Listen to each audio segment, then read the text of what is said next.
হায় হায়, 1 minute ভাইবে। কোনো এক বেনামাজি কেউ যদি এখানে থাকো ভাই, 1 মিনিট ভাইবে, আজকেই ভাইবে, ঘুমাইবার আগেই ভাইবে।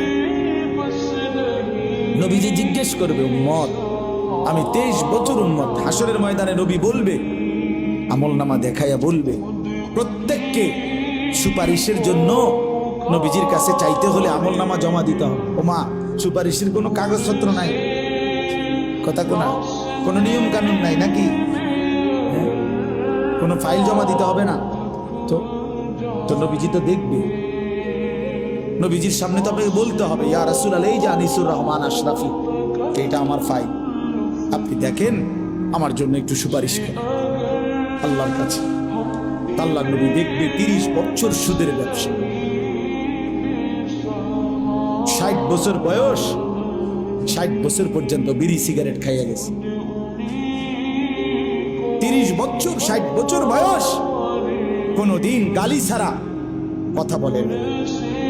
ছেলেটা বেনামাজি, মেয়েটা বেপর্দা, স্ত্রী বেপর্দা। মৃত্যু পর্যন্ত আমার উম্মতের ঘরে প্রতিদিন রঙিন টেলিভিশনে নাচ গান নর্তকীর ছবি চলছে। তার ছেলে মেয়ে নাতি নাতনি বসে নাচ গান নাটক সিনেমা দেখে গেছে। কোনদিন গালি ছাড়া কথা বলে না, হালাল রোজগার বলতে কিছু না। ফজরের নামাজ 1000 পৃষ্ঠা উল্টাইও, ফজরের নামাজ বলতে কিছু নাই।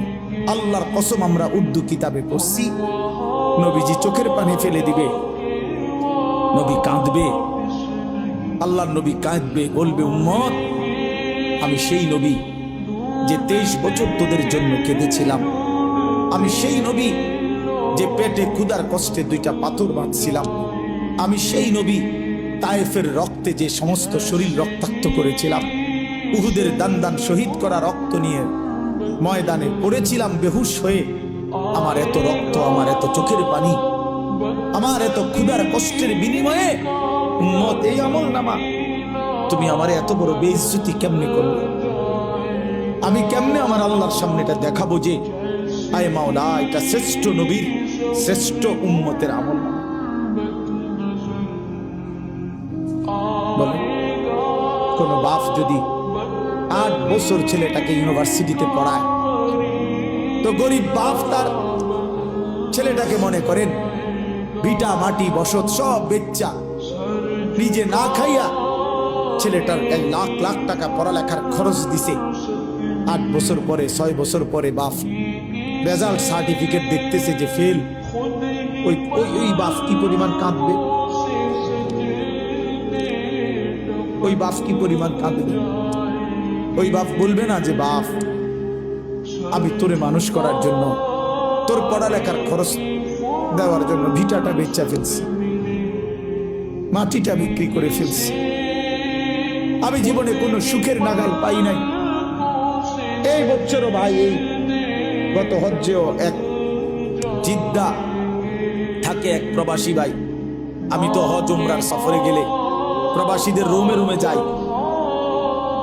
আমি আজ 32 বছর সৌদি আরব জিদ্দায় পড়ে আছি, কেউ 18 বছর, কেউ 16 বছর। জীবনের এই সুখের সময়টা যারা কাটাইছে বিদেশের জমিনে, যৌবনের পুরাটা টাইম শেষ করে দিছে বাপ, বিনিময়ে সেই বাপ যখন দেখে তার ছেলেটা ফেল, তখন সে বলবে, বাপ তুই আমার এটা কি দেখাই, তুই আমার এতগুলো টাকা,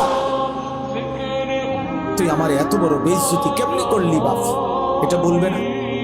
তো নবী সাল্লাল্লাহু আলাইহি ওয়াসাল্লাম বলবে, খোদার কসম নবীজিও বলবে, আল্লাহর কসম নবীও বলবে যে উম্মত তুমি আমার এত বড় বেইজ্জতি কেমনে করলে, আমার এতগুলো চোখের পানির এভাবে কেমনে ফিরায় দিল?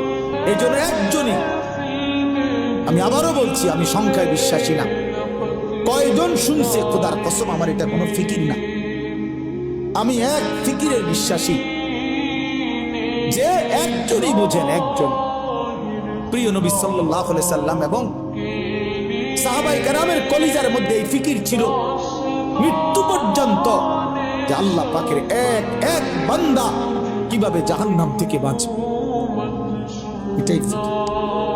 এটাই আমাদের জিন্দেগি। বাবারা, আপনাদের কাছে অনুরোধ, নিজের ছেলে মেয়ের দ্বীনের প্রতি নজর দিন। যুদ্ধ করেন, কষ্ট করেন। ছেলেটা নামাজ কেন পড়বে না? মেয়েটা পর্দা কেন করবে না? স্ত্রী কেন